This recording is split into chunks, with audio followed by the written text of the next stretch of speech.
this is how much we need from the international community, i.e. the IFIs, to finance private sector, and we had debt swap for climate action within the country platform.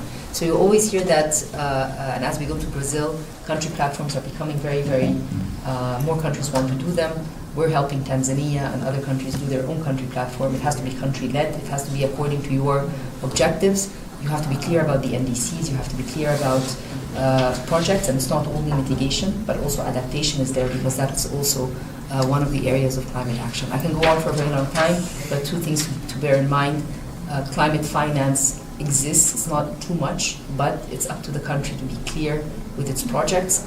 Quality finance means that we need sustainability and i.e. technical assistance and capacity building in countries. And finally, country platforms do work. So I advise every country to have a country platform and a governance structure for it so that you can attract whether it's FDI or concessional finance and so forth. Thank you. Thank you so much. That's very insightful. Thank you. And since we're on the topic of climate finance, there's been so much discussion around it, and yet when it comes to the tangibility of what that's translated into on ground, it's been relatively limited. So, being not just public leaders, but also elected officials, one of the things that I grapple with is the risk that comes with both committing to jobs as well as mobilizing finance.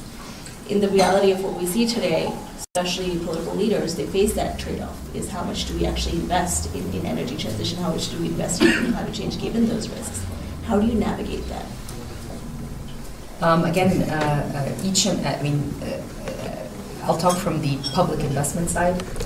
Any public money that goes into a project, this project has to be part of whether it's Vision 2030 or a national plan, which is ratified from Parliament. So that's a very important governance and political agency or buy-in, as you mentioned. The second point is, given that fiscal space is quite tight anyways, and we've been facing so many headwinds, not necessarily tailwinds, you want to put, for example, if I'm talking about renewable energy, wind and solar, do you have enough investments in the grid to upload this renewable energy? So the government has to be very clear with its priorities. I'll put investments in the grid, allowing private sector to generate the wind and solar, and this is what's going to create private sector jobs, skilling, greening, and also an entrepreneurial ecosystem sometimes, which does the measurement for the CO2 and so forth. So it's a matter of clarity with the objectives, a very constructive dialogue and understanding when it comes to those who ratify these plans, which is Parliament, which represents people and governorates and so forth. And then finally, what creates the continuous buy-in is that the projects get implemented, so people can see that the energy transition or the climate action is not just a burden on development, but it's part of development. Because each and every energy project, in addition to creating jobs, creates green capacity for more industrialization, for more economic activity. So it's very important to create the overall narrative, and there's so much work that has been written since Glasgow, actually, on the importance of thinking about climate action and development as inseparable. They are not mutually exclusive. It's not either or, and that is something that needs to be continued and pushed. I don't know the issue of yesterday and the announcement of yesterday, how consequential that would be on the multilateral development banks, on the dialogue around climate. Are we going to go back? So it's very strange that today is the first day of Davos, but yesterday this happened. So I think... Honorable Chief Minister, Sri Y.S. Jagannath Reddy Garu, distinguished business tycoons on the dais, respected ambassadors, Your Excellencies, country industry delegations, captains from the industry associations, industry representatives assembled today from across India and Andhra Pradesh, friends from the media, ladies and gentlemen, a very good morning to all of you and a warm welcome to our state of Andhra Pradesh. and to our ever bustling, ever vibrant, ever growing, the city of destiny, Visakhapatnam. As we are assembled today for the Andhra Pradesh Global Investors Summit 2023 in Visakhapatnam, you will get a chance to hear about the remarkable advantages of the state, the varied opportunities that the state holds for investors from all walks of life. It is a very proud moment to each of us in the state to witness the remarkable response to the summit from all of you. Being on stage today with the who's who of the industry, Indian industry, and seeing the packed plenary hall today reflects the tremendous confidence that the business ecosystem has in the state of Andhra Pradesh, and also the leadership of our Honorable Chief Minister, the dynamic Y.S. Jagan Mohan Reddy Garu. Today, Andhra Pradesh is rapidly growing, progressing under his clear directions across all dimensions.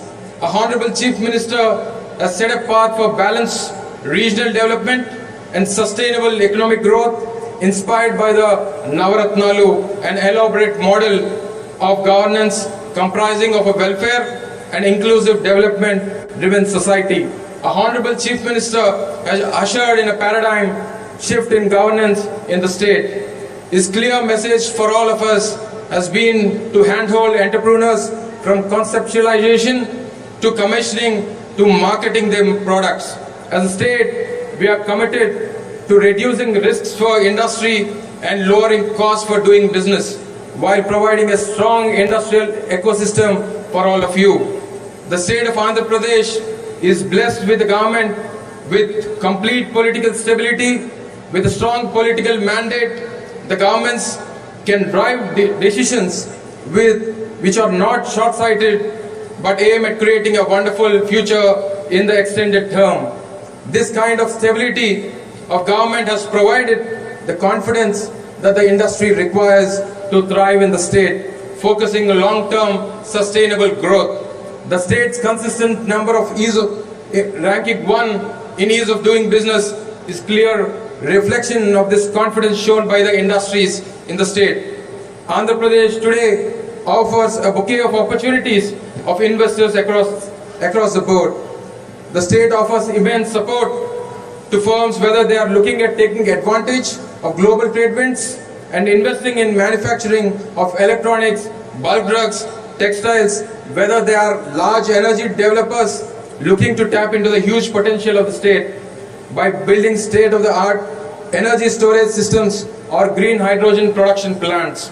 The state has always been home to technological savvy youth who are focusing on emerging technologies to solve today's problems or building state-of-the-art medical equipment that can save lives. Andhra Pradesh infrastructure has enabled creation of large clusters to develop petrochemical processing areas, pharmaceutical hubs, food processing clusters.